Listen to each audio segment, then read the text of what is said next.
ponerlo aquí. Perfecto. Creo que estamos grabando. Entonces, bienvenido, bienvenida. Bienvenidos ambos a nuestra reunión por internet. Yo todavía estoy un poco agripado, así que disculpen si en algún momento tengo un poco de tos. Quisiera que iniciemos un poco tomando el tiempo para que nos conozcamos un poco más. Sé que tomamos tiempo durante la primera semana para presentarnos, para conocer un poco de nuestros contextos. Sin embargo, la plataforma en línea a veces limita bastante esta interacción, ya que tenemos ciertos espacios, ciertas cantidades de palabra y todo eso, ¿no? Entonces, voy a iniciar yo compartiendo con ustedes un poco acerca de quién soy, un poco acerca de mi trasfondo. Luego vamos a pasar contigo, Joana, y después vamos contigo, Rodrigo, para que cada uno tengamos un poco de tiempo para compartir acerca de una reseña breve de nuestra historia. Como ya saben, mi nombre es Joel Aguilar. Vivo en Ciudad de Guatemala. Estoy casado con mi esposa Annette. Annette es de Estados Unidos. Hemos estado casados ayer ya por 6 años. Entonces ha sido una aventura bastante interesante. Ha sido una muy buena experiencia de tener un matrimonio de 2 culturas, ¿no? En Ciudad de Guatemala, pues he trabajado ya por 10 años específicamente con comunidades y con líderes que están a nivel de base, a nivel emergente, por así decirlo, y he trabajado en el desarrollo de liderazgo y en algunos proyectos de desarrollo comunitario, ¿no? ¿De dónde vengo? Vengo de un contexto bastante conservador. Ambos padres míos eran pastores. Mi madre era maestra de teología en un seminario aquí en la ciudad de Guatemala, pero siempre desde una perspectiva conservadora. ¿En dónde estoy hoy? Pues por el momento estoy desempleado. Hace 3 semanas, a finales de abril, cerré con algunos compañeros el ciclo de vida de la organización Centro para la Misión Transformadora, en donde trabajé por casi 12 años.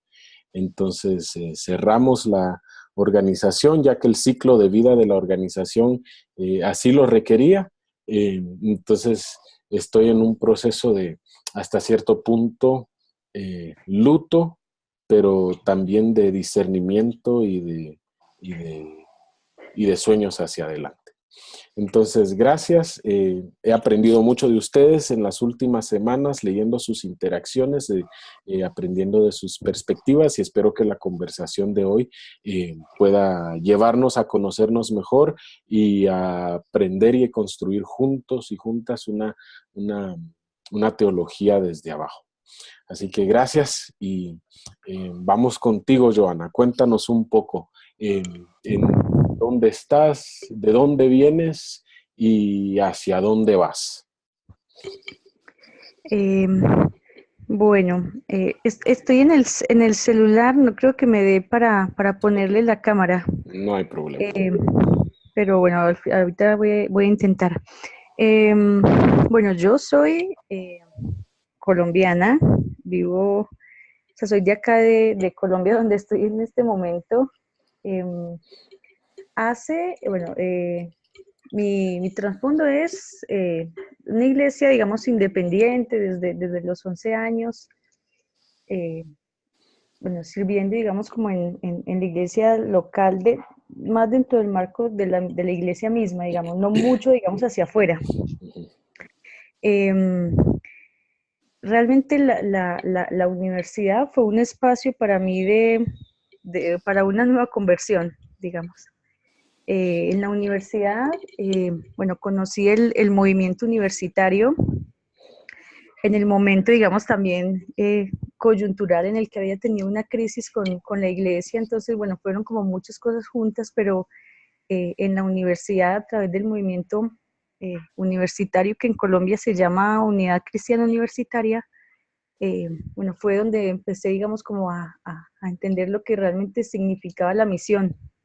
Eh, y bueno, y acercarnos a todo el concepto a todo el concepto, no, o sea, acercarnos a todo el tema de misión integral y todo esto de la vivencia, la encarnación del Evangelio, que fue para mí como muy importante en ese momento de mi vida en el que uno está atravesando por un campo profesional al que va a salir y todavía no sabe cómo enfrentar o por lo menos cómo poder hacer esa conexión entre la profesión y la fe.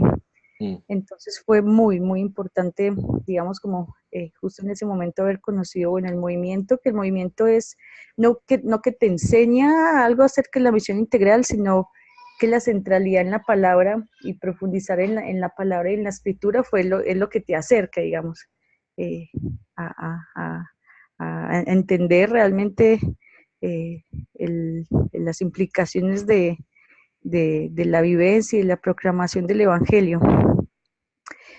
Bueno, soy como de profesión fisioterapeuta. Acá cuando me gradué en Colombia, ingresé a una organización eh, que es una ONG, lo que se llama el Comité de Rehabilitación, y ahí fue también muy importante, digamos, como el paso por esta organización, porque mi perfil, no, digamos, de la fisioterapia no es la parte clínica y nunca, digamos, lo fue en la praxis, digamos, sino que fue más trabajar y acercarme a lo que trabajo que me apasiona, que es la rehabilitación comunitaria, que se llama RBC, Rehabilitación Basada en Comunidad, que es una estrategia que busca empoderar, potenciar a las comunidades o que a hacer trabajo desde las mismas bases para las personas con discapacidad y desvincularnos de ese modelo médico tradicional, institucionalizado, sino como pensar en todas esas otras cosas que tenemos que hacer para que realmente una persona con discapacidad sea incluida, participe, sea independiente, bueno, como en eso. Entonces mi trabajo es más como con las comunidades o con los procesos de rehabilitación también, pero desde este marco, que por eso mi inclinación y ahora el proceso de formación es en una maestría en salud pública. Okay. ¿Qué tiene que ver con eso? Bueno, hace 2 años me fui para Argentina a hacer la maestría. La maestría esa fue, digamos, como la motivación para salir del país, digamos, estudiar. Y bueno, ha sido 2 años, como mencionaba ahora de pronto a Joel, como de muchos cambios, de estar allá, acá, eh, pero ha sido una experiencia muy interesante. Allá, digamos, también como mi comunidad ha sido, bueno, participo en una iglesia local, pero también mi comunidad ha sido el movimiento universitario allá, que como sabemos es una comunidad a nivel mundial, eh, así que bueno, ahí estoy y ahora en la maestría estoy en el proceso de tesis. Voy a empezar el proceso de tesis en una investigación que tiene que ver con niños con parálisis cerebral, más como abordando cómo son los procesos de rehabilitación a los que ellos pueden acceder, más como una caracterización para después, digamos, poder hacer algún tipo de cambio en las estructuras, en las formas de cómo funcionan, precisamente para que puedan dar respuestas a las verdaderas necesidades de ellos y de las comunidades, bueno, y de sus familias también. Así que bueno, eso, ahora estudiante de maestría en el proceso del último año de la tesis que la voy a hacer allá, y bueno, ahora como por 3 semanas acá en Colombia visitando a mi familia y bueno, y descansando un poco antes del año que se viene. Así que bueno, eso. Excelente, gracias Joana. Y ojalá que realmente puedas descansar y estar con la familia en esto antes de ese proceso difícil de escritura y presentación Sí. de la tesis. Gracias, gracias. Sí. Sí, Cuéntanos, Rodrigo, gracias. en dónde estás, de dónde vienes, hacia dónde vas. Sí, gracias a ustedes por esta oportunidad. Eu sou Rodrigo, sou casado com Pamela. Nós dois trabalhamos em la Ford Motor Company, uma metalúrgica multinacional, e eu sou pastor local de uma igreja pentecostal, Assembleia de Deus, e eu estudei la teologia, tendo dois pós-grados, uma em teologia e ministério, em la missão integral, e outra em engenharia de qualidade. E eu escrevo o processo de la companhia, o processo de medição, e creio que sou o hijo mais novo de mi pai, pero que mi madre y mi padre ya son muertos, y yo soy ahora pastor de mis hermanos, que son más viejos que yo, pero que estamos juntos ahora, solamente nosotros. Y yo siempre trabajé en la iglesia, pero que en mi adolescencia yo não frequentava mais a vivência comunitária da igreja, porque eu me envolvi com vícios, álcool, outras drogas, pero que quando eu estava jovem, 22 anos, eu retorno para a igreja e eu vou para o seminário e continuo a estudar. E eu sou o primeiro aluno de 7 do Brasil que não habla espanhol. É um desafio para mim. Creio que muitas vezes não consigo me expressar claramente, pero que tenho me esforçado muito para atender o processo de maestria. E eu estou em minha quinta disciplina e eu estou gostando muito. Em mês de abril estivemos juntos em São Paulo em curso semipresencial e foi muito importante para mim, e isso me motivou a continuar a maestria da sete. Creio que mi vocabulário se limita a esta história. Muchísimas gracias, Rodrigo. Gracias. Y haces un excelente trabajo surcando esa barrera del lenguaje. Quisiera hacer un énfasis aquí en la diversidad de trasfondos. Solo nosotros tres tenemos una diversidad de trasfondos sumamente enriquecedora, y ese es el punto del desarrollo teológico en el contexto urbano. Nos juntamos tantas personas de tantos distintos lugares, de caminos tan distintos de la vida, de espacios profesionales tan diversos, que es imposible no estar o no traer ese trasfondo a la hora de hacer teología en comunidad, a la hora de pensar, a la hora de expresar nuestra vivencia con Dios y el moverse que está en la ciudad.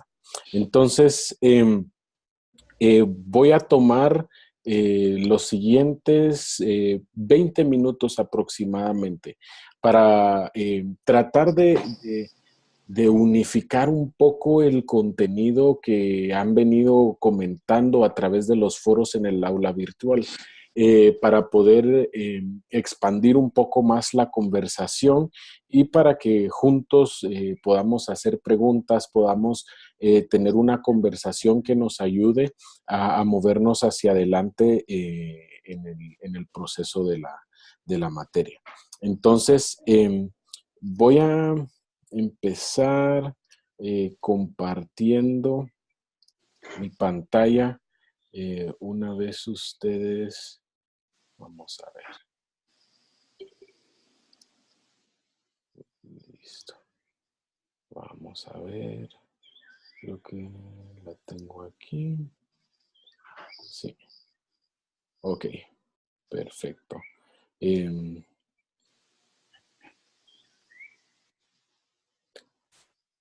Perfecto. Bueno, vamos a compartirlo de esta forma. Listo. Ok. Una de las cosas que forma parte importante del proceso del quehacer teológico en la ciudad es entender la encarnación eh, y cuáles son las implicaciones que hay para la misión que la misma encarnación tiene, ¿no? Y muchas veces el proceso de internarnos en la encarnación es un poco difícil porque la encarnación siempre nos va a pedir ir a un nivel más profundo del que ya estamos. Si creíamos que estábamos lo suficientemente encarnados, por así decirlo, en la realidad o en el contexto en el que nos desenvolvemos, la belleza de la encarnación es que siempre nos va a llamar un paso más abajo, un paso más a esa profundidad de quién es Jesús como ser humano a través de la experiencia nuestra como seres humanos dentro de contextos específicos. Entonces, ese es el proceso que hemos estado tratando de seguir en las últimas 4 semanas. Hacia dónde nos está invitando la encarnación en cada uno de nuestros contextos. Y por eso es que tomamos el tiempo para platicar acerca eh, del proceso y de entender algunas de las cosas que se necesitan decir antes de decir cualquier otra cosa, ¿no?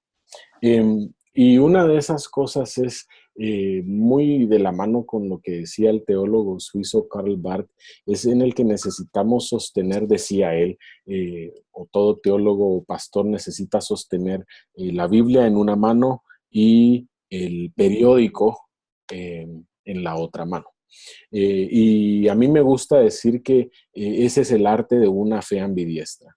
En una mano sostenemos la Biblia, en una mano sostenemos nuestra fe, nuestra cristiandad, pero en la otra mano necesitamos sostener la cultura del contexto en donde estamos.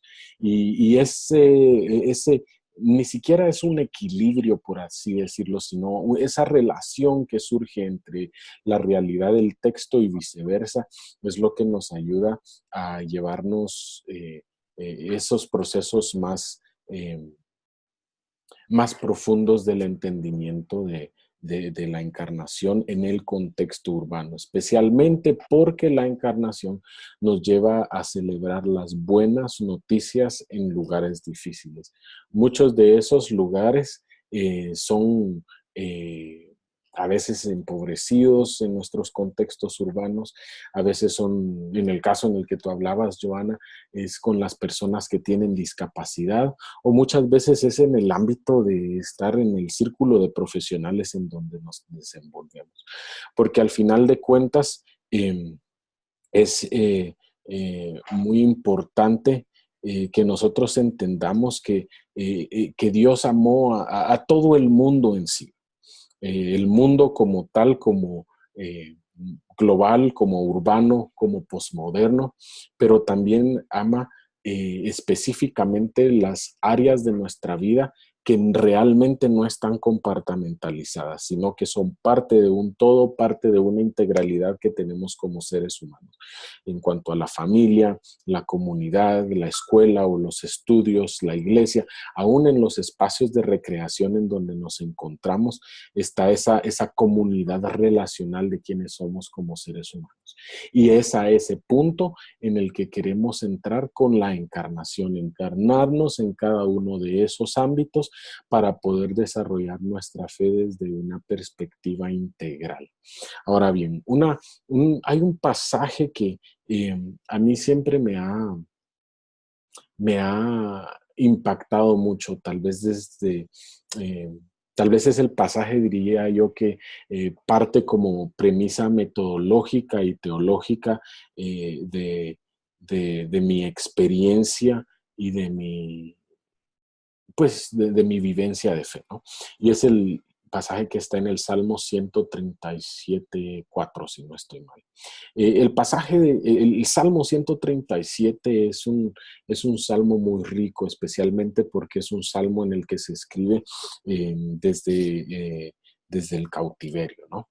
Y están hablando, lo voy a parafrasear, y están hablando los israelitas en el cautiverio, y ellos dicen, bueno, y estábamos en Babilonia, ¿no? Y habíamos colgado nuestras arpas, habíamos dejado de cantar, habíamos dejado de hacer esto, y nuestros captores decían, nos pedían, cántennos un cántico de Sión, hagan esto, hagan lo otro, celebren, se les conoce a ustedes los de Israel por ser musicales, por ser llenos de poesía y todo esto. Alaben, háganlo.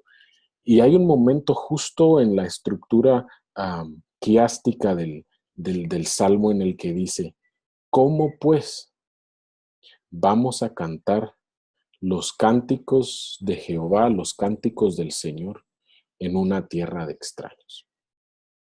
Y es en ese proceso en el que yo veo dos opciones para leer esta pregunta. Uno, como una pregunta en ironía y en queja hacia los captores. ¿Cómo se atreven ustedes a pedirnos que hagamos esto? ¿Cómo se atreven ustedes en medio del sufrimiento que nos están infringiendo pedirnos que cantemos?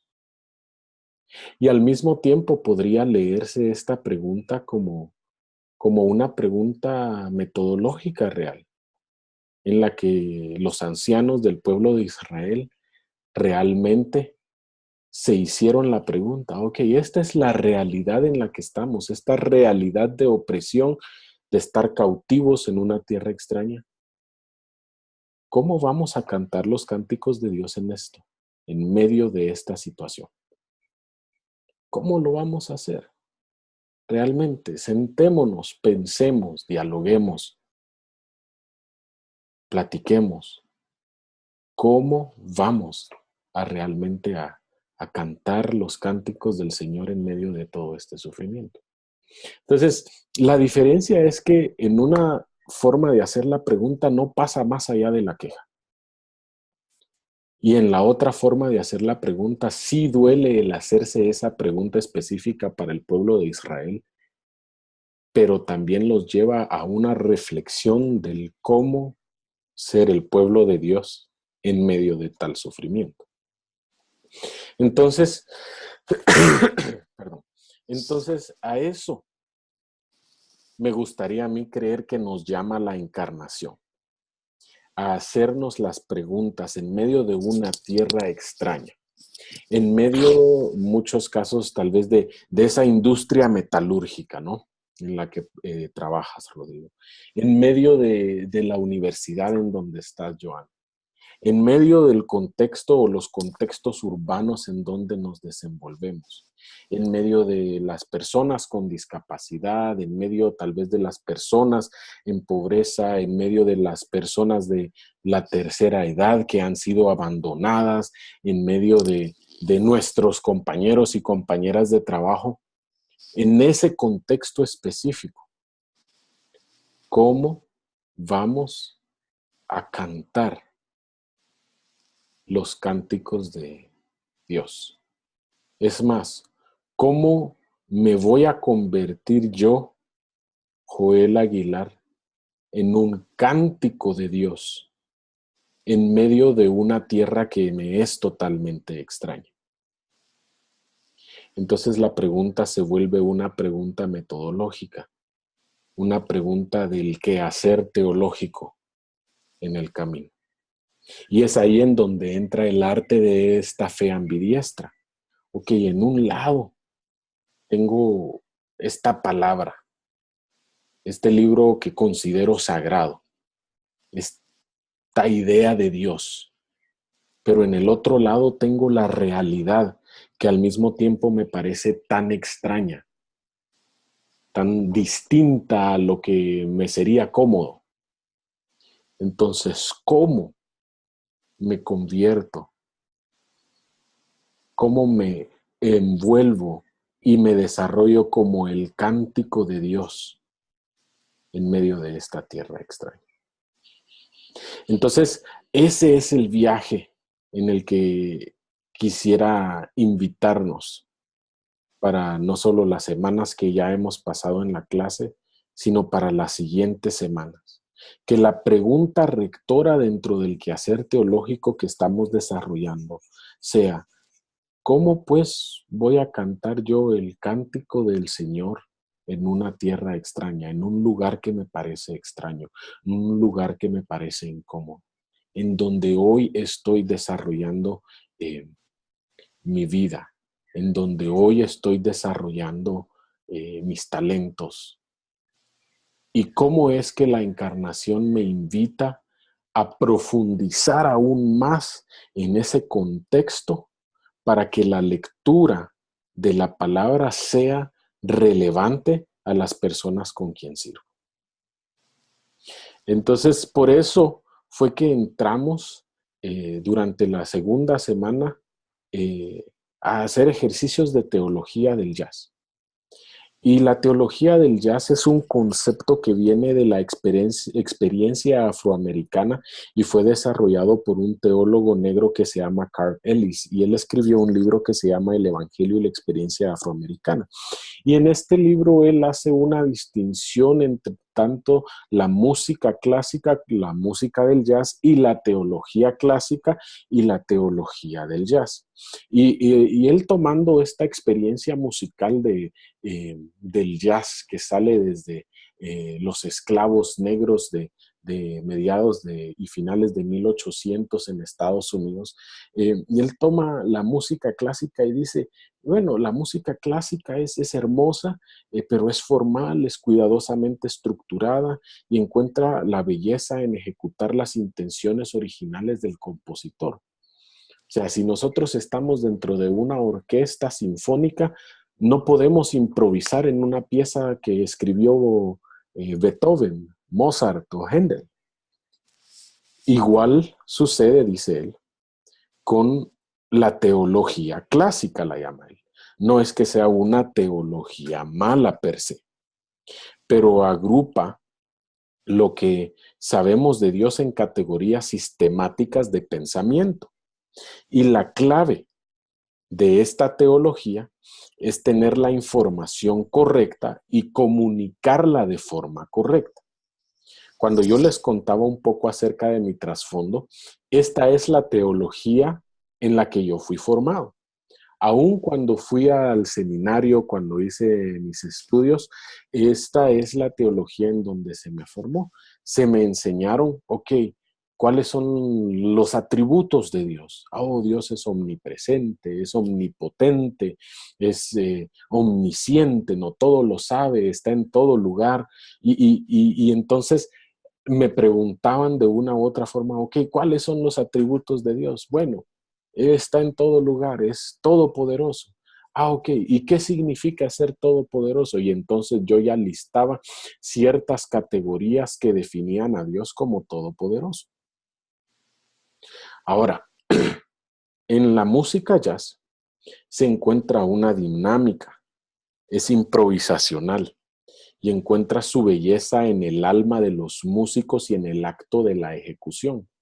Decía un trompetista muy conocido del jazz que se llamaba Miles Davis, decía él, que no se ha tocado jazz, uno no ha ejecutado jazz hasta que uno no llega al punto de fracasar musicalmente. Hasta que mi habilidad no puede ir más allá, entonces ahí es en donde puedo llamarme un músico de jazz. Cuando ya probé todo lo que tenía que probar y no me funcionó para lo que yo quería alcanzar, fracasé, entonces estoy tocando jazz, llevando mis habilidades al límite. Y decía él, y esa es la belleza de tocar en un conjunto de jazz, porque la banda o el trío o el quinteto de jazz me va a regresar a la melodía. De una u otra forma me van a regresar a la melodía, a esa esencia de la canción que estamos tratando de ejecutar. Y entonces Carl Ellis viene y mueve eso hacia la teología, y él dice la teología del jazz es participatoria y está enfocada en la transformación del alma y en el impacto de la ejecución, especialmente en la vida de los más oprimidos. Entonces, son dos acercamientos muy distintos al quehacer teológico. Uno me pide respuestas correctas y el otro me hace pregunta, ¿cómo me siento a la hora de hacer teología? ¿Cómo se sienten los miembros de mi comunidad a la hora de hacer teología? Ahora bien, y con esto voy a terminar para que podamos desarrollar una conversación. Un elemento del jazz que es muy importante es la quinta bemol, así se llama. También tuve la oportunidad de estudiar música por muchos años y el jazz es algo que a mí me ha fascinado desde que era un jovencito, desde que tenía 11 años. Recuerdo que encontré un disco LP de mi papá, de Louis Armstrong, me recuerdo. Y desde entonces quedé fascinado con el jazz. Pero dentro del jazz hay una nota que se llama la quinta bemol. Y les voy a explicar un poco de teoría musical para que podamos tal vez entender en una pequeña forma lo que hace esta nota. La quinta bemol es un sonido incómodo. Si ustedes lo escuchan en una canción, ustedes escuchan el jazz, es lo que hace que suene, perdón, es lo que hace que a veces el jazz suene disonante, a veces hasta molesto y a veces incómodo escucharlo. Es la quinta bemol.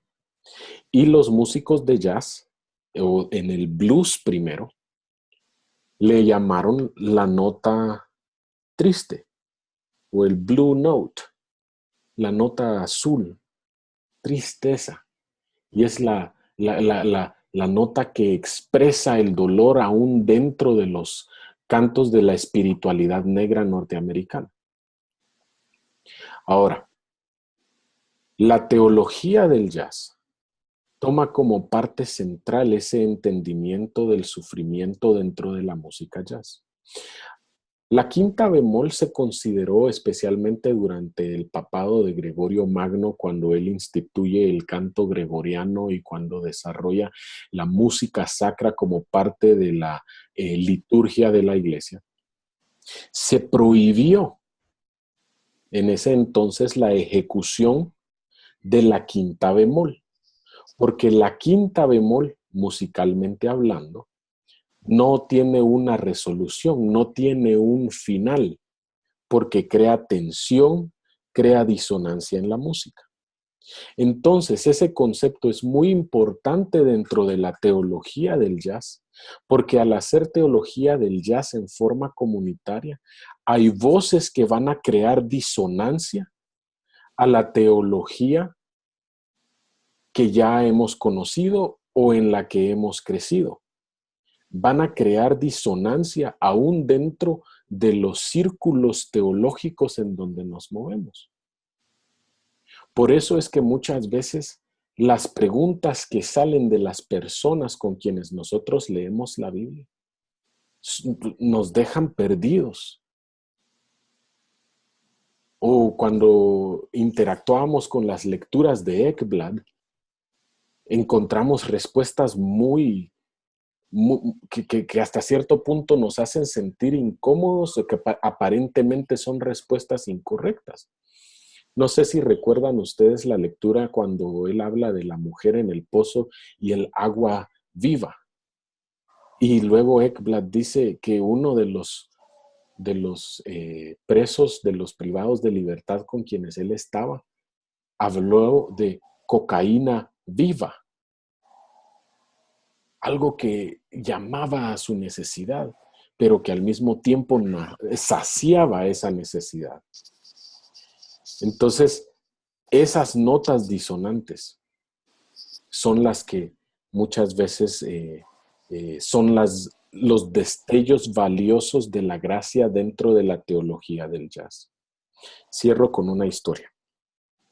Mi esposa y yo trabajamos por varios años en los asentamientos, que es el equivalente, Rodrigo, de las favelas en Brasil o de las vías miseria en Argentina. Trabajamos en un asentamiento alrededor del basurero más grande de Centroamérica, en la zona 3 de Ciudad de Guatemala. Y en este lugar desarrollamos unas conversaciones de teología del jazz con chicos y chicas de aproximadamente entre 14 y 18 años como parte de un proceso de desarrollo de liderazgo. Y si ustedes tienen tiempo después, busquen en internet el basurero de zona 3 de Ciudad de Guatemala para que puedan tener una mejor idea. Estábamos estudiando con estos chicos las declaraciones del yo soy en el Evangelio de Juan. Yo soy la luz del mundo, yo soy la sal de la tierra, yo soy la vid, vosotros los pámpanos, yo soy el pan de vida. Y cuando estudiamos el pan de vida, platicamos con los chicos y dijimos, para la próxima semana que nos reunamos, vamos a traer una historia de cómo es que nosotros experimentamos a Jesús como el pan de vida en nuestra semana. A la siguiente semana, Annette y yo llegamos y Annette tenía preparado ya su estudio para dirigirlo con los chicos y chicas y arrancamos de una vez, sin mucho preámbulo. En algún momento, un chico que se llama Byron, es un chico relativamente grande en tamaño, mide aproximadamente 1,80 m, pesa unas 230 libras aproximadamente. Le llaman de apodo, le llaman bebé, porque su cara es la cara de un niño. No tiene barba, no tiene bigote, y parece un niño pequeño, aunque es un hombre ya, ¿no? Es grande. Y nos dice bebé. Le dice a Annette, Annette, tú nos dijiste que preparáramos una historia. Yo tengo una historia que contar acerca de Jesús, el pan de vida. Ok, dijo mi esposa. Yo solo estaba observando esta interacción. Ok, dijo mi esposa, cuéntanos tu historia. Entonces bebé empezó a describirnos cómo es que en ese día soleado, de mucho calor, la fábrica de reciclaje en donde él trabajaba le pidió que bajara directamente al basurero para buscar reciclables. Perdón. Y él no quería ir. El basurero de la ciudad de Guatemala es sumamente tóxico, no hay medidas de seguridad, las condiciones de trabajo son infrahumanas y él no quería ir a recoger los reciclables al fondo del basurero. Sin embargo, necesitaba el trabajo y sabía que no podía darse el lujo de perder el trabajo porque de ese trabajo también dependen sus hermanos. Entonces bajó. Dice él que la temperatura ya abajo era aproximadamente de unos 40 grados centígrados. Él sentía que se desmayaba. Los gases de la basura eran sumamente abrumadores. Y dice que se sentó. Y le dijo, Jesús, le dijo, ¿por qué estoy aquí? ¿Por qué no puedo estar en otro lugar? ¿Por qué tengo que trabajar aquí? Se levantó, dice él, sentía que me iba a morir, sentía que me iba a desmayar, que no me iban a encontrar y que ahí iba a quedar perdido entre la basura. Cuando en eso encontré y vi que había una caja. ¿Okay? Y abrí la caja y dentro de la caja había una bolsa de plástico perfectamente conservada. Abrí la bolsa de plástico, dice bebé, y justo en medio de la bolsa había otro paquete. Y en el paquete había una hogaza de pan perfectamente conservada. No tenía hormigas, no tenía tierra, no tenía nada. Era como que acababa de salir del horno, nos contó bebé. Y me quería morir. porque era demasiado calor y tenía mucha hambre y sentía que me iba a desmayar. Entonces abrí la bolsa, tomé un pedazo de pan y ese pedazo de pan es uno de los mejores pedazos de pan que he comido en toda mi vida. Y en eso, Annette le dice a mi esposa, me recordé que Jesús es el pan de vida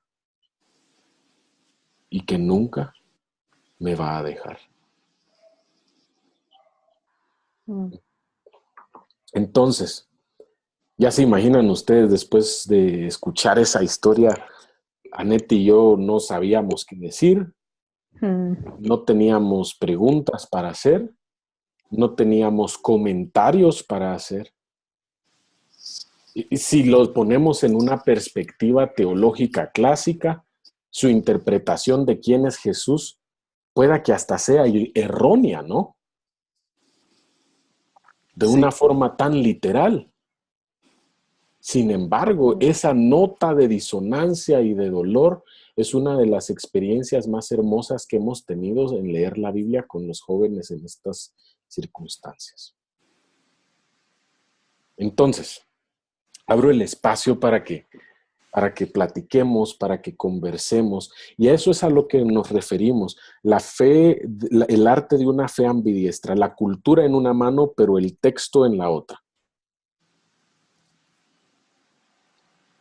Entonces, cuéntenme, ¿cuáles son sus reacciones? ¿Hay algunas preguntas? ¿Qué piensan acerca de la historia? ¿Han tenido experiencias similares leyendo la Biblia de una forma dialógica, de una forma del jazz, no de una forma estructurada? Eu creio que em minha comunidade de fé, na igreja, eu estou a pastorear e eu tenho experimentado algo similar e que tem me ajudado muito bueno a leitura de Equeblar en de Geografia de la Gracia, pero que eu tentava ter uma abordagem contextual, pero não tinha muito material e subsídio teológico, pero que em seminário eu trabalhei muitos la teologia sistemática, homilética, hermenêutica, pero numa perspectiva tradicional e fundamentalista.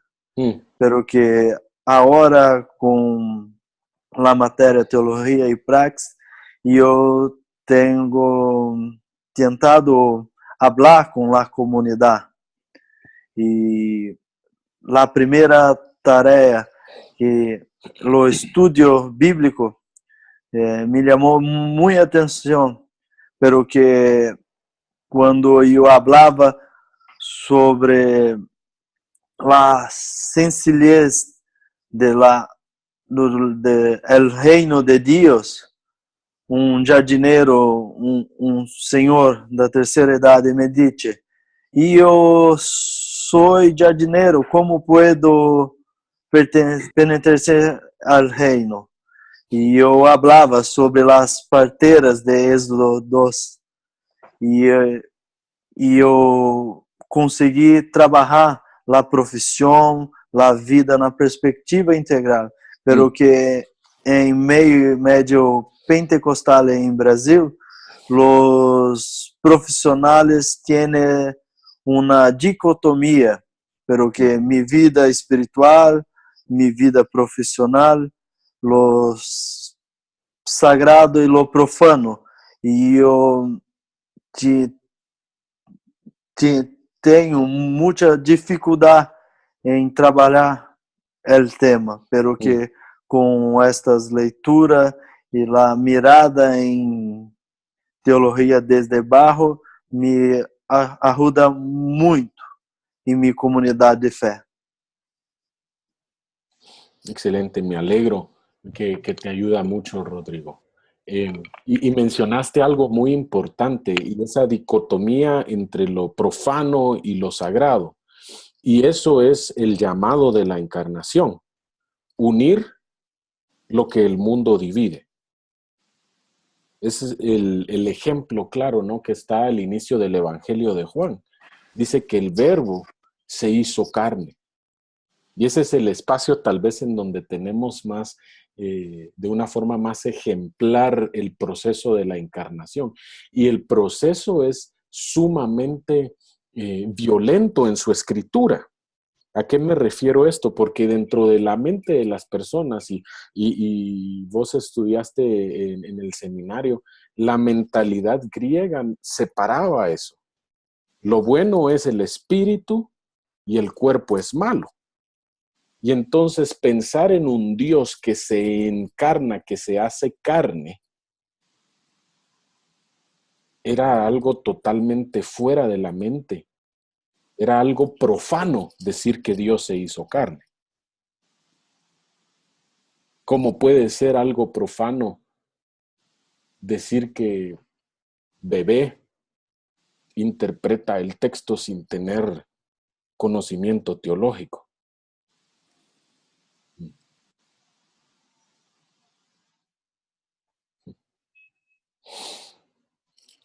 ¿Qué piensas, Joana? ¿Cuáles son tus percepciones? Sí, es interesante porque creo que al principio cuando se planteó el tema de la teología del jazz, yo incluso como antes de hacer el bosquejo había puesto un mensaje como, porque nunca lo había escuchado, digamos. Y yo decía, pero hay como otra información o es simplemente elaborar el bosquejo con, digamos, como dándole, digamos, protagonismo a las preguntas para permitir, digamos, como la interacción, pero ahora es bastante, eh, como bastante más claro ahora que lo explicas. Sí creo que es un desafío, bueno, creo que la historia con la que terminaste es bastante, no sé, si decías, como no, ustedes no sabían qué responder y creo que se queda uno así, como sin mucho que responder, porque creo que para nosotros, o por lo menos para mí, hay, digamos, como un miedo a permitir o hacerlo de esta manera. A través de, digamos, del movimiento universitario lo hacemos en los grupos pequeños, pero creo que de una manera todavía muy, muy, bueno, no sé si superficial o igual como encajada dentro de una estructura, por ejemplo, dentro de una metodología, por ejemplo, método sueco o método inductivo, que es como lo que más utilizamos en los estudios con los chicos, con los estudiantes, por lo menos. Pero creo que el miedo está más porque nosotros a veces creemos que nosotros somos los que tenemos que dar las respuestas a las preguntas. Por ejemplo, ¿qué hacemos? Y a veces es como una tentación o un error, digamos, como frecuente. Bueno, y si me hacen esta pregunta, ¿qué voy a responder? Cuando creo que en el texto, por ejemplo, de la geografía de la gracia, lo decía, Jesús mismo no se sintió obligado a las respuestas. Él reformó las preguntas en historias, en acertijos, en parábolas, o a veces simplemente permaneció en silencio. Eh, y es bastante porque, por ejemplo, en el contexto del trabajo con las personas con discapacidad, es acercarse constantemente al tema del sufrimiento humano. Y eso, creo que la posibilidad es que las personas mismas, que cada uno de nosotros se confronte, o sea confrontada, que la palabra pase, digamos, por cada uno y lo confronte con su realidad y entender que es la palabra misma, no nosotros, porque a veces frente al tema del sufrimiento es muy común, la gente da unas respuestas que uno dice, Dios mío, como que a veces dicen, no, mejor quedarse callados, quedarse en silencio, porque a veces no hay respuestas. Y a veces uno sabe que como que al final o la idea no es que se vaya el sufrimiento, eh, es más resignificarlo Mm, y ponerlo dentro de un marco mayor, eh, que es, digamos, como el plan de salvación, pero más que un plan de salvación, el propósito de vida plena para todos. mm, Y ahí está, ¿no? Porque en esa parte es muy común, son muy comunes las respuestas superficiales o eso, y creo que a todos nos ha pasado y creo que no tampoco podemos culpar a las personas, bueno, cuando lo hemos hecho o cuando otros, digamos, lo hacen. Es como, bueno, como una pregunta, como querer dar una respuesta, digamos, como fácil en el momento, pero resulta que a veces no las hay. mm. Y el reto está precisamente en eso, como en ese espacio que se abre para que cada uno hable, se exprese, y la tentación lo que pasa no es dar la respuesta correcta, no, es entre todos acercarnos a un conocimiento de Dios y de su esencia y de su propósito para la vida de cada uno. Mm. Es un desafío, la verdad es un desafío, pero creo que vale la pena, digamos, como seguir intentando mirar cómo hacerlo de la mejor manera. Mm. Sí, definitivamente. Y el desafío es más allá de hacer las preguntas o de la incomodidad tal vez que nosotros como líderes, entre comillas, ¿no? Em, tengamos o no una respuesta.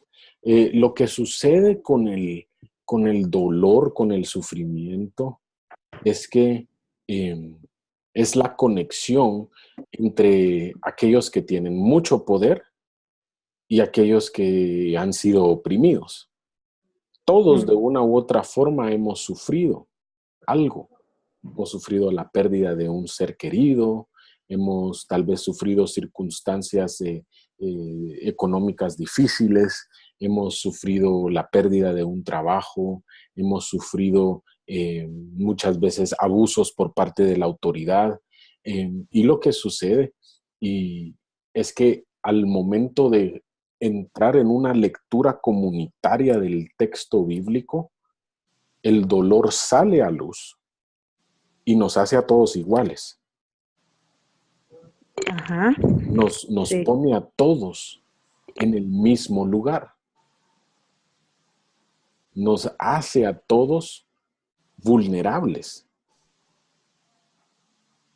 Entonces, vale la pregunta, ¿verdad? Del miembro de tu congregación, Rodrigo, decir, yo soy jardinero, ¿cómo puedo ser parte del reino de Dios? Es una pregunta tan sencilla como esa, ya es, ah, yo soy tal vez administrador, ¿cómo puedo ser parte del reino de Dios?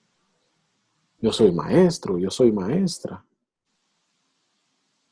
Entonces, inmediatamente las preguntas, el sufrimiento muchas veces que viene como parte de ese trasfondo, nivela el diferencial de poder.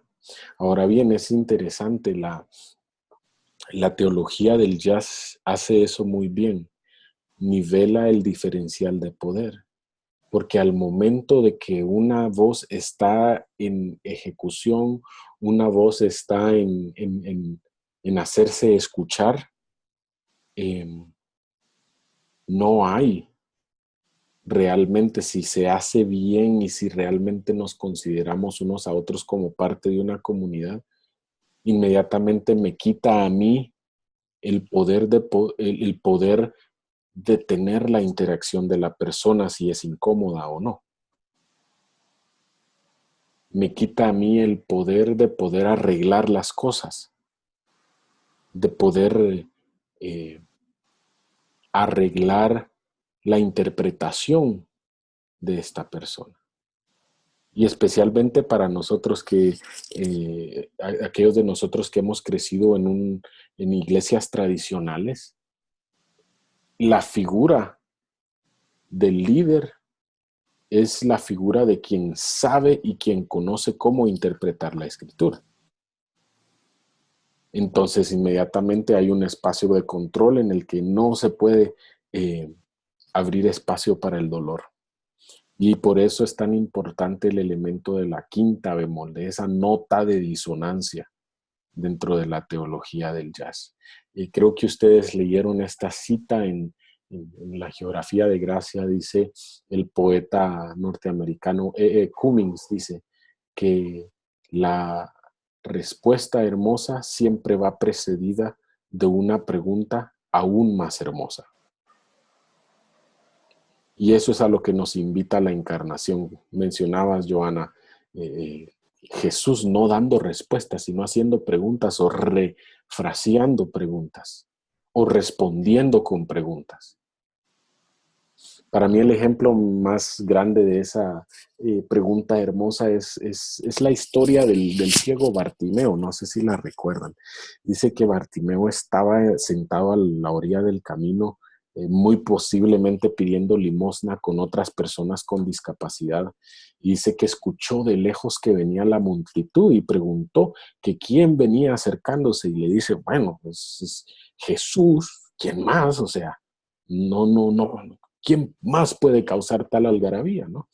Entonces dice Bartimeo, no, bueno, pues esta es una oportunidad, y empieza a gritar, Jesús, hijo de David, ten misericordia de mí. Y dice que los discípulos lo callaban. Cállate, Bartimeo. Dice que en la traducción que se hace del texto puede traducirse como lo regañaban por gritar tanto. Entonces, más fuerte gritaba, Jesús, hijo de David, ten misericordia de mí. Y lo volvían a callar. Y más adelante volvía a gritar el Jesús, hijo de David, ten misericordia de mí. Entonces llega un momento en el que Jesús mismo viene y les dice, bueno, pues tráiganlo, ven. Y creo que Jesús hace una de las cosas más tontas, tal vez, creo yo, en los evangelios. Le pregunta a Bartimeo y le dice, ok, Bartimeo, ¿qué quieres que haga por ti? Si yo hubiera estado frente a Jesús, no, bueno, Jesús, mírale los ojos, no puede ver. Y todavía le preguntas, ¿qué quieres que haga por ti? Entonces Bartimeo le responde a Jesús, Señor, le dice, quiero ver. Y aquí es en donde esa interacción de preguntas hermosas y respuestas hermosas por una pregunta aún más hermosa es muy de la teología del jazz. Una nota que está causando disonancia, incomodidad, de ese Bartimeo que grita, que ofende el oído, que se ve mal, que es un mendigo tal vez, y ¿qué tiene Bartimeo que decirle a Jesús? No, hombre, que se quede ahí pidiendo limosna. Viene Jesús y le pregunta, ¿qué quieres que haga por ti? Y le da la respuesta más sencilla y una de las respuestas más hermosas en los evangelios. Le dice, Jesús, quiero ver. Jesús entra y toca el deseo más profundo de Bartimeo con el hecho de hacer una pregunta tan sencilla. El deseo más profundo de ese ser humano no era nada más el deseo de ver físicamente, pero el hecho de ver lo volvía a incluir dentro de la comunidad, porque él estaba excluido de la comunidad por ser ciego. Entonces es ese juego de la teología del jazz, las preguntas. A veces las preguntas no van a tener respuesta en este proceso, pero esa es la invitación de la encarnación. Esa es la invitación de, perdón, de este proceso. Entonces, a través de estas siguientes semanas, a través del proceso del proyecto monográfico del método teológico, a través de las lecturas, más adelante vamos a trabajar un mapeo comunitario, van a tener más instrucciones al respecto mientras nos acercamos a esas actividades.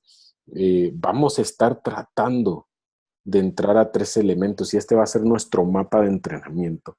Un mensaje, un método, un mensajero, que nos va a poner en el contexto de la teología del jazz para movernos hacia adelante. El mensaje que vamos a tratar de explorar es el significado de la encarnación. ¿Qué es? ¿Cómo se ve? ¿A qué nos invita? ¿Cuándo nos invita? ¿Con quién nos invita?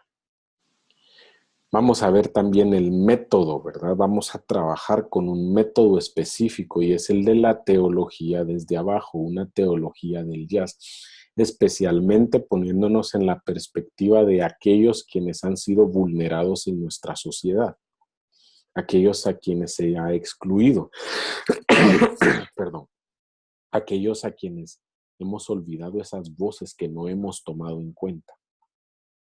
Y como tercer elemento de ese mapa de entrenamiento está el mensajero, ustedes, tú, yo, nosotros, como comunidad teológica en formación. ¿Qué está despertando la encarnación en nosotros mientras pensamos y desarrollamos nuestra teología desde estas perspectivas? ¿Qué crea en nosotros? ¿Qué sentimos? ¿Cómo nos sentimos? ¿Qué ideas despierta? ¿Cómo nos despierta? ¿A qué me invita la encarnación? Y son preguntas que van a ir entretejidas en el proceso de nuestras conversaciones en línea. Y vamos a tener una llamada más para poder compartir algunas inquietudes y un poco de más contenido para darle más espacio y un cierre a la clase también. Entonces, ¿hacia dónde vamos? Vamos al corazón de la encarnación. Vamos a tratar de ver, no vamos a rascar más que la superficie, pero vamos a tratar de entrar a la encarnación. ¿Qué debo traer? ¿Qué debo traer? Yo los invito a que traigamos un buen sentido del humor, que no nos tomemos tan seriamente a nosotros. Aún en nuestro proyecto final, que es un ejercicio académico hasta cierto punto serio, no lo tomemos tan en serio. Hagamos un buen esfuerzo del ejercicio académico, pero no es el non plus ultra de nuestro trabajo. Veámoslo de una forma en la que lo sujetamos muy suavemente. Riámonos de nosotros mismos. ¿A qué debo ponerle atención durante este viaje? Pongámosle atención a esos momentos inesperados, tanto dentro como fuera de las interacciones de la clase. Pongámosle atención a esos momentos que tal vez nos dejen sin palabras, o a esas preguntas que no tengan respuestas, o a esos sentimientos que no tengan explicación. ¿Y qué es lo que hace único a este viaje? La geografía de la gracia, por usar el término del libro de Rock y Van Dyke. Esa geografía de la gracia. Esos lugares incómodos dentro de la escritura y dentro de nuestra sociedad. Decían Rock y Van Dyke en su libro, cuando hablamos de la gracia, la geografía importa. Y decía la teóloga feminista Phyllis Tribble, decía, evitar los lugares más difíciles de nuestra fe es falsificar la fe. Deja de ser fe. Y eso es lo que hace único a este viaje. Entonces, ¿Tienen preguntas, comentarios, ideas, sentimientos, expectativas? El tiempo es de ustedes.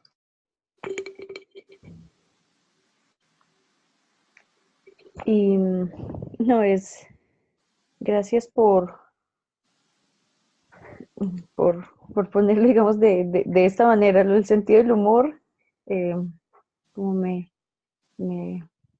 sí, me, me confronta bastante, más en el sentido de eso, de disfrutar el proceso.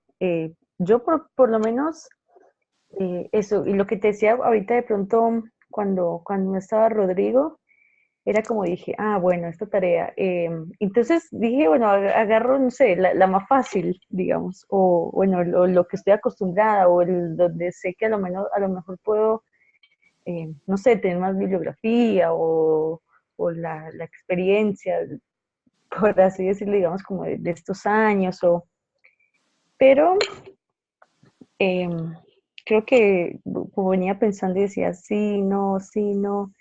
Eh, bueno, y leyendo el texto de Geografía de la Gracia fue donde dije, no, que no está mal, digamos, esto otro del trabajo con estudiantes en la universidad. Para mí es una cosa que sigue siendo bastante, por lo que todavía hay mucho, digamos, por profundizar y crecer, pero creo que el desafío más grande está precisamente en esto de, eh, como uno a veces escapa, digamos, o quiere escapar de ese lugar, digamos, como incómodo, o eso que nos va a representar un desafío muchísimo mayor, digamos.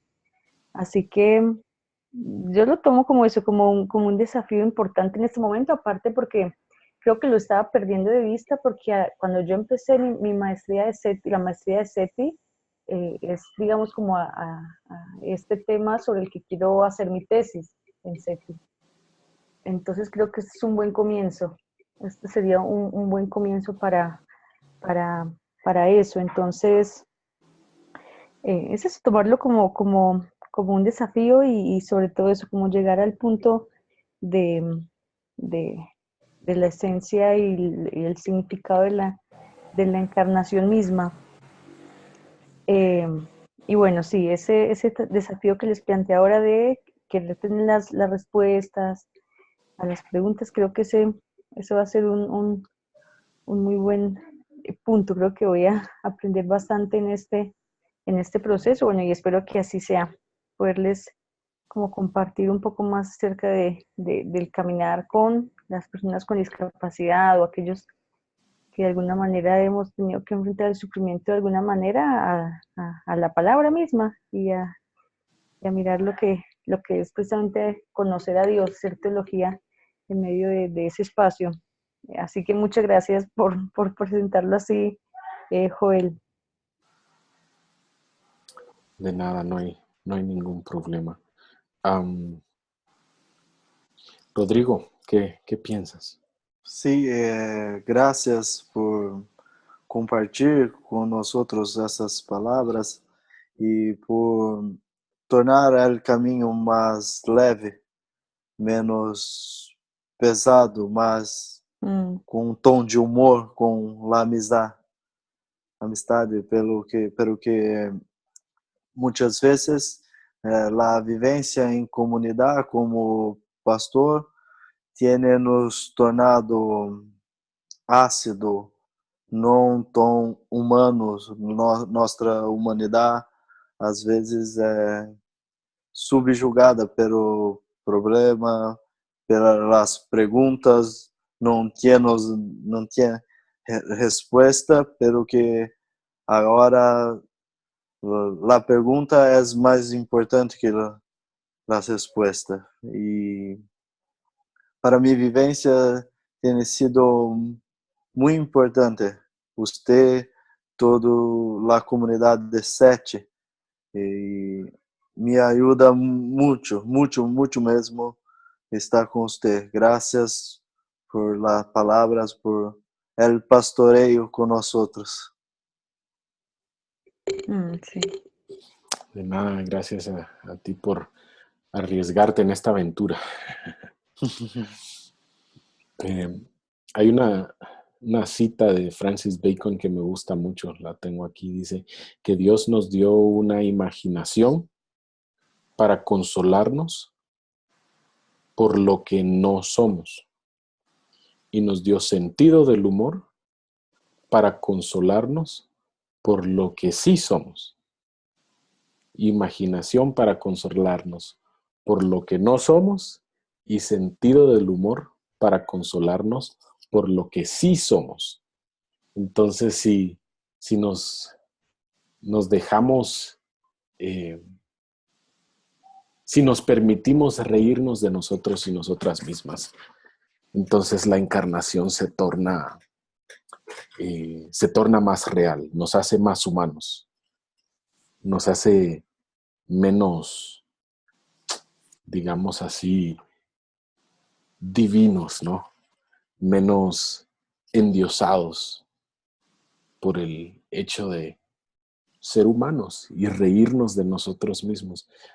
Por eso, y les comparto la cita porque me llama la atención que ambos tomaron ese espacio del sentido del humor. Quisiera compartir un detalle más.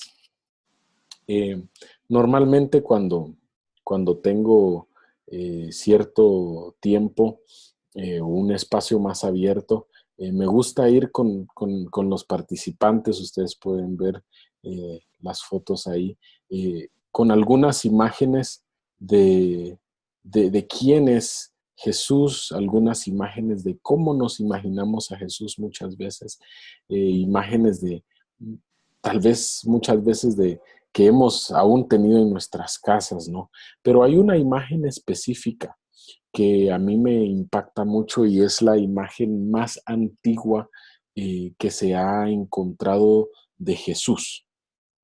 Y se llama esta imagen el grafito de Alexámenos. Y esta imagen viene del año 200 después de Cristo. Y en esta área ustedes pueden ver pues a un animal más o menos en la cruz, ¿no?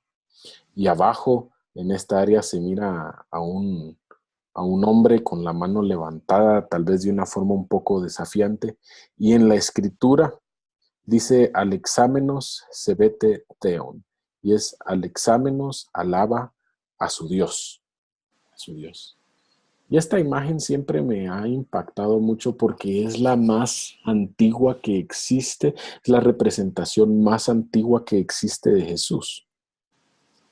Y es el tipo de imagen que uno encontraría en un baño público, en un servicio sanitario, de, qué sé yo, una parada de bus, de algún lugar en el que no es necesariamente cómodo ir al baño, ¿no? Y no sé si ustedes han visto, pero muchas veces en estos lugares hay comentarios obscenos en las paredes, hay dibujos o insultos en las paredes, y este es el tipo de representación que tiene el grafito de Alexámenos. Y una de las cosas que más me ha llamado la atención y con la que todavía lucho es que ¿por qué no pudo haber sido una imagen más bonita de Jesús la que se encontró en el 200 después de Cristo? ¿Por qué no pudo haber sido una imagen más elaborada, no una imagen artística tal vez? Pero no, es el grafito que se encontraba en un baño romano público.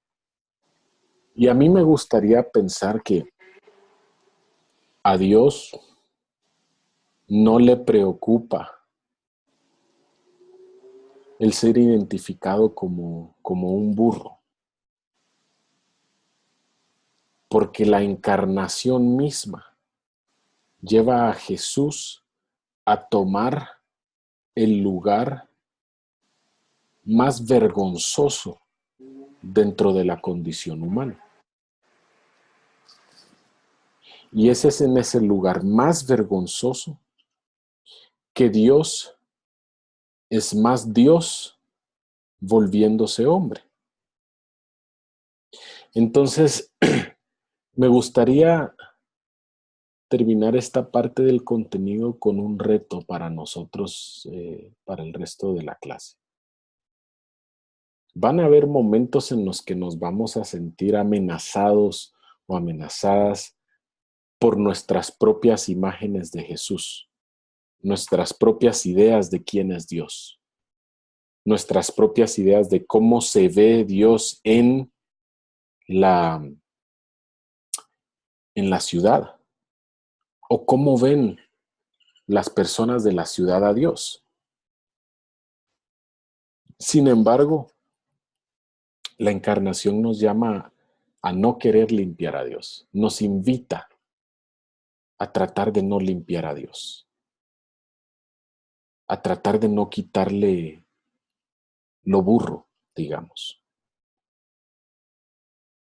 Porque al final de cuentas, seguimos a un Dios que se quiso hacer humano, que se hizo humano. Entonces, mientras nos movemos hacia la encarnación,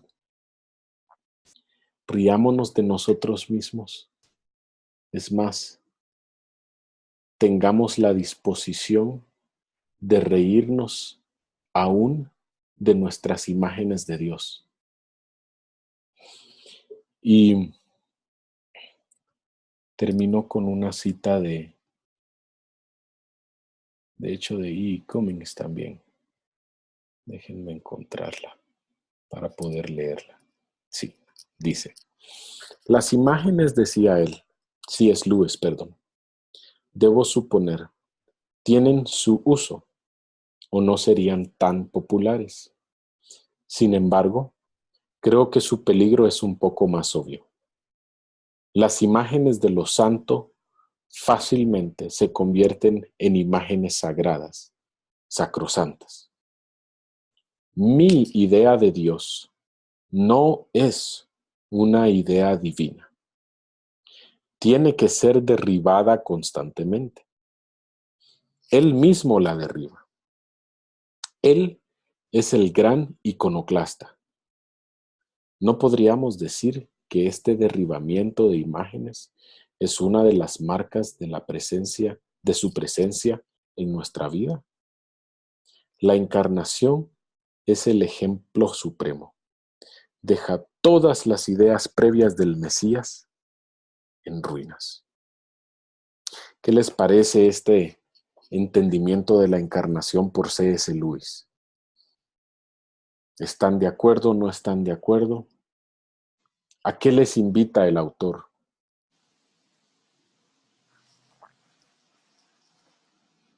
Creo que C.S. Lewis tiene el principio de derrubar nossos ídolos, as próprias imagens que criamos para poder ver Deus criador, não Deus criado por nós outros. As imagens, muitas vezes, que nós construímos são solamente nossas imagens, não é verdadeiramente a imagem da encarnação completa do Deus tão amoroso. Creio que C.S. Lewis nos invita a refletir nossa visão. Gracias, Rodrigo.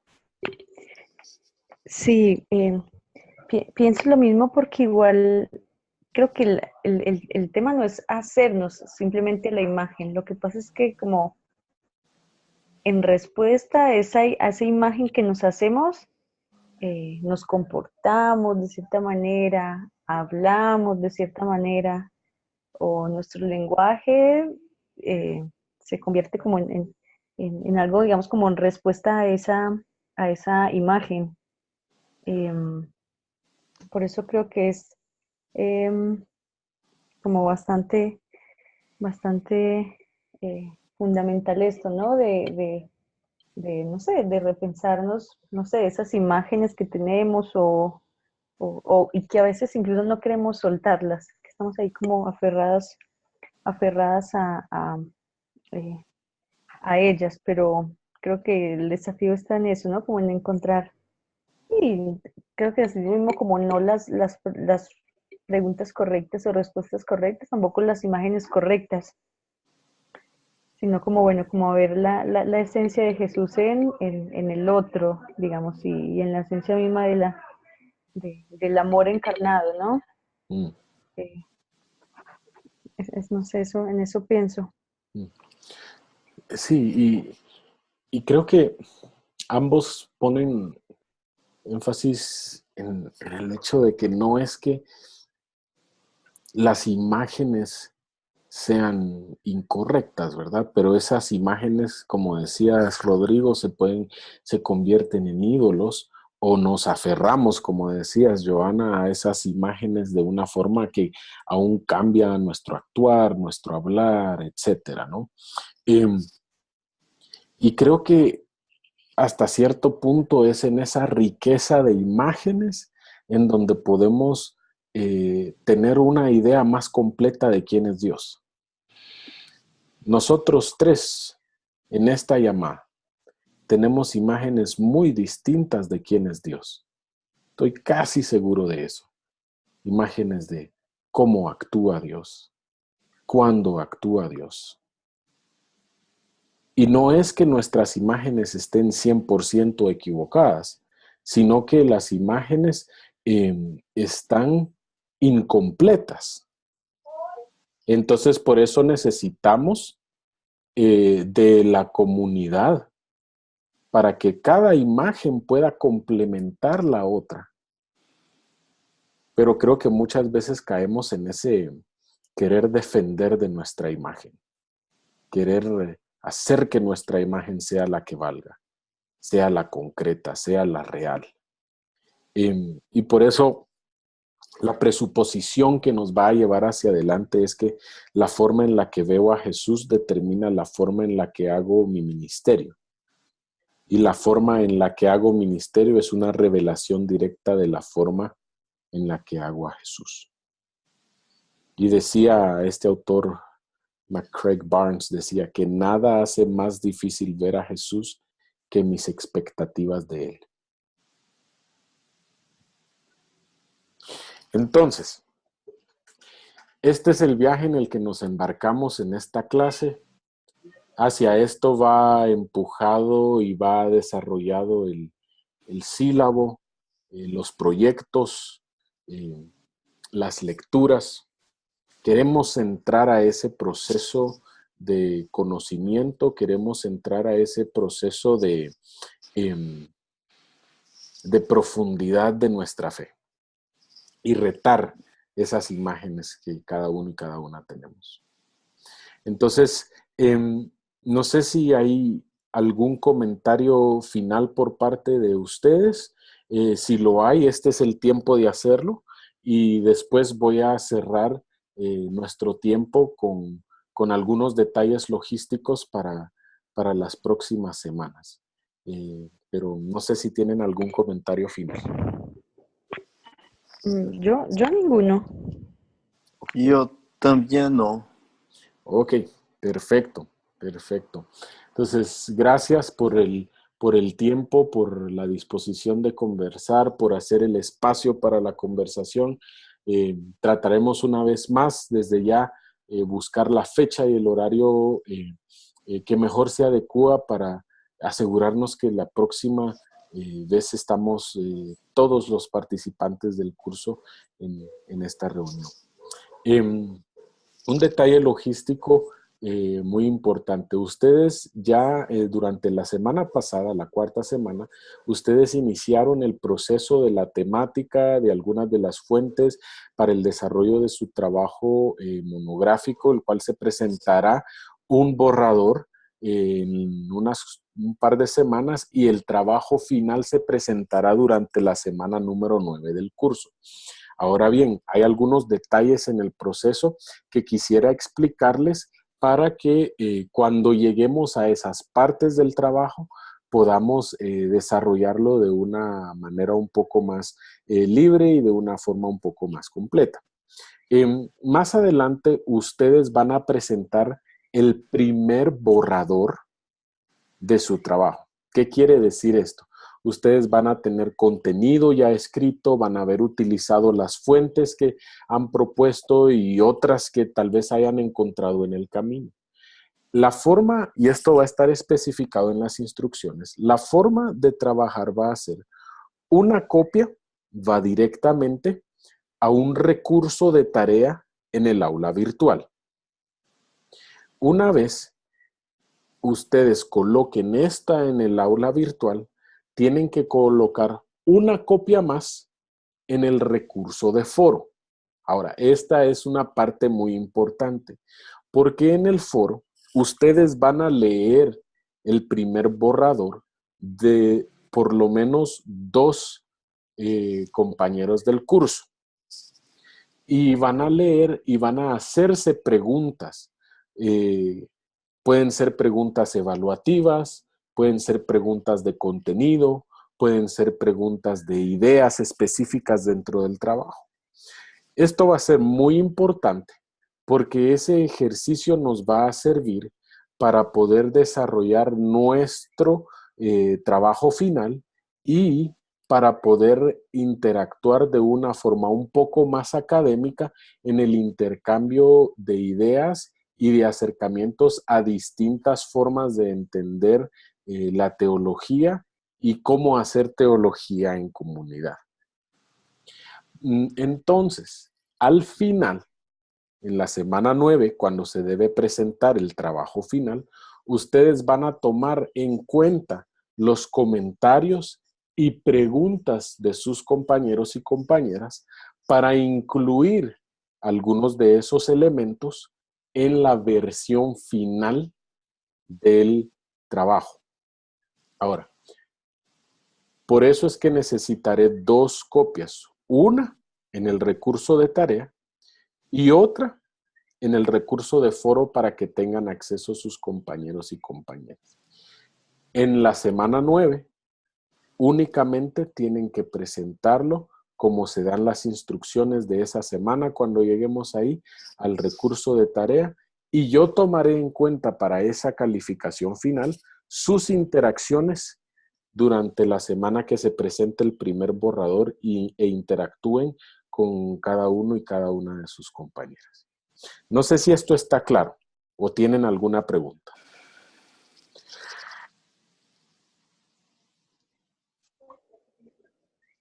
Para mí está claro. Ok. Sí. Perfecto, perfecto. Si ustedes tienen alguna pregunta, no duden en comunicarse conmigo. Asimismo, ya dejé algunos comentarios en el foro de discusión donde ustedes hicieron la propuesta. Entonces, ustedes pueden ir, ver los comentarios que dejé y si tienen otra pregunta o si quieren mover o cambiar algo, podemos hacerlo dentro de esos foros también.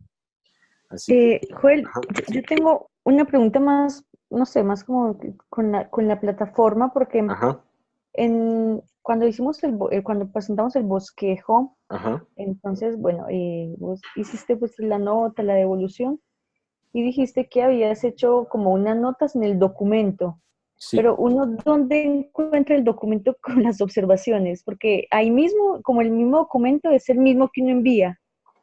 Porque yo intenté como descargarlo, entonces no sé, es como de dónde descarga uno el documento con las observaciones. Ok, bueno, voy a revisar eso con Karen para ver cómo pueden ustedes acceder a eso. Y si no, lo que podría hacer es individualmente enviarles por correo esos documentos cuando tienen comentarios. Ah, ok. Entonces, ahora, según vi en la semana 4, se puso dentro de la plataforma como un foro el bosquejo.